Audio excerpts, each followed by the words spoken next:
Pemirsa, pasca kenaikan harga BBM bersubsidi, Polres Lubuk Linggau terus gencar melakukan upaya turun ke masyarakat dengan kembali menyalurkan bantuan sembako berupa beras dengan sasaran tukang ojek dan pedagang keliling. Sejumlah petugas kepolisian Resor Lubuk Linggau kembali turun ke lapangan untuk memberikan bantuan beras kepada masyarakat yang tidak mampu di kawasan Jalan Simpang Kemudin, Kecamatan Lubuk Linggau Utara 2, Kota Lubuk Linggau.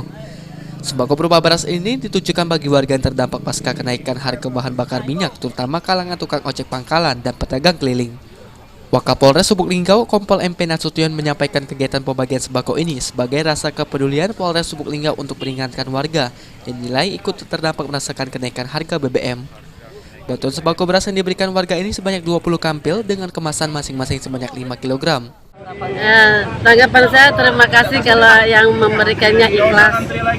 Semoga berkah amal ibadahnya. Kita ketahui ada sebagian masyarakat kita memang dampak ini sangat menyulitkan bagi mereka. BBM naik ini kan semuanya tentunya sama-sama kita ketahui akan merangkak harga-harga.